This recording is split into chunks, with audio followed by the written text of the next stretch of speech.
everyone. It's me, Miss Waz, and here we have Mrs. Collado, and welcome to CrossTown Cooking. Today on the menu, we have some, easy St. Patty's Day treats. We have some Irish soda bread, and what else we have today? St. Patty's. What are St. Patty's? They're Rubin Sandwiches. Oh, delicious. So we're going to get started by doing some Irish soda bread here. We've already preheated our oven to 375, and I'm going to add some dry ingredients. First we have 4 cups of all-purpose flour, already measured out for convenience.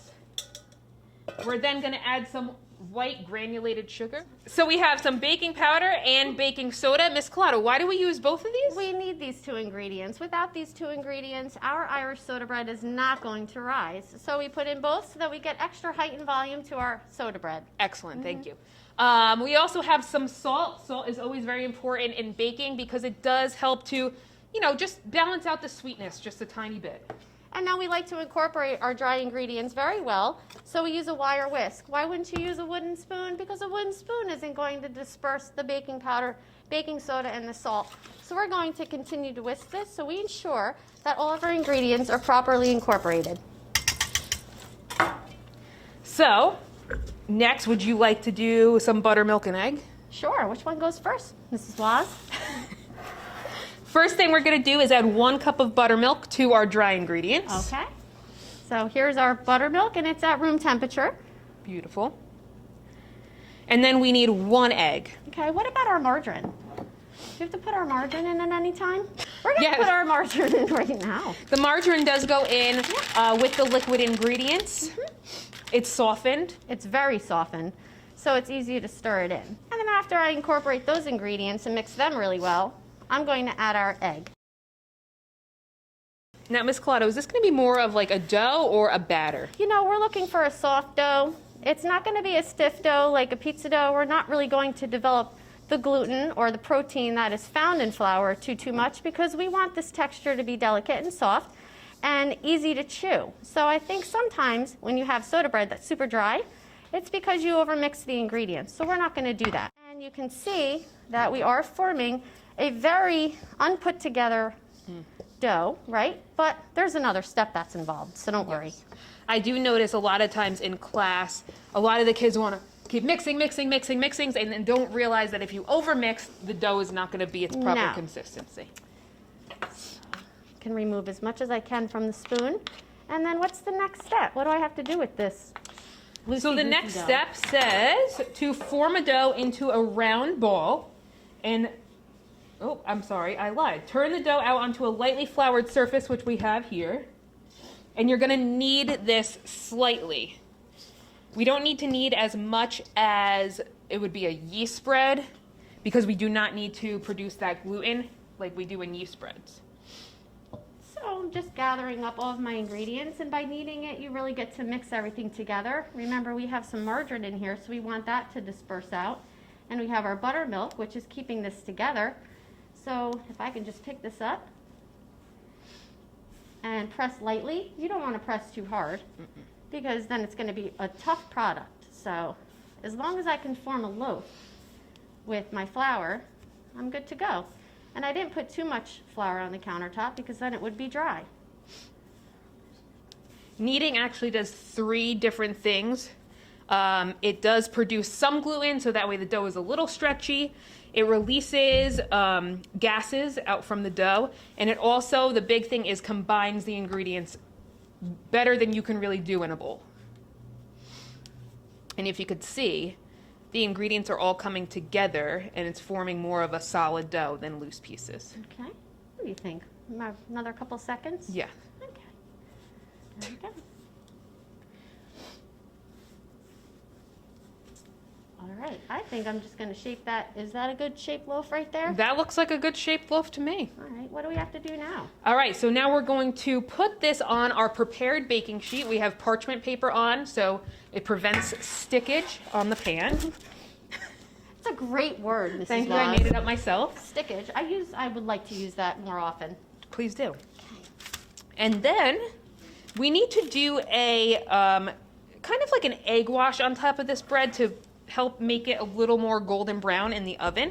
So we have some buttermilk and some melted butter. The butter is going to help it to be nice and golden brown in the oven. You know what I love about this recipe? It says that while we're baking it, we can keep doing this to the loaf of bread while it's baking. So we can continue to put this buttermilk butter mixture on top as it bakes.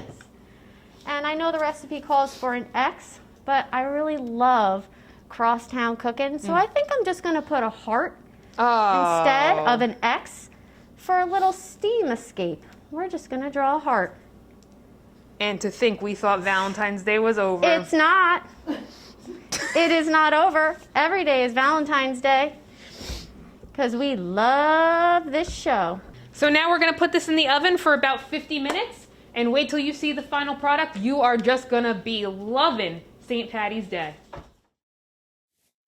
After these messages, we'll be right back. Hey everyone, Miss Waz here from PHHS. Do you want to have the best school year ever next year? I have the classes for you. You want to learn how to slice and dice? You want to mix up some soup? You want to make an iced tea that's not going to cost you $5 from this place? Or do you want to learn how to produce, edit, get down here with the camera? Action! Then you want to take foods or video production. Trust me, you won't regret it. And we're back to Crosstown Cooking. I'm Miss Halleck. I teach at the Hills. This is Miss Merritt. And we are going to make something called St. Patty's today, which Mrs. Merritt will let you know what those are. They're like Rubin burgers. Sauerkraut with corned beef. Eat them with Russian dressing. You don't have to worry about them being tough. Okay, so in my pan here, I have 4 tablespoons of butter melting. And I'm going to add my onions in to soften up a bit. All right, so I have 1 onion here, chopped fine. I'm going to add that in. All right, so now that my onion is kind of a little bit softened here, I'm going to mix my flour and milk and beef broth together. All right, so I'm just going to add it all into 1 liquid measuring cup here with the beef broth. All right, and what the flour is going to do is kind of make maybe a little bit of a roux. All right, so it's going to make a little bit of a thicker sauce. I'm actually going to whisk this because that's going to break up those clumps of flour. You don't want the clumps in there. Been prepared. All right, so this is actually going to start thickening up pretty nicely here. All right, as you can see.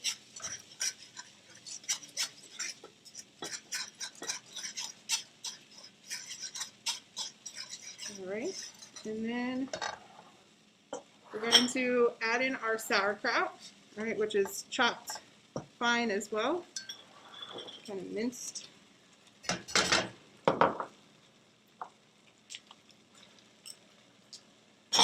Let's just pepper this.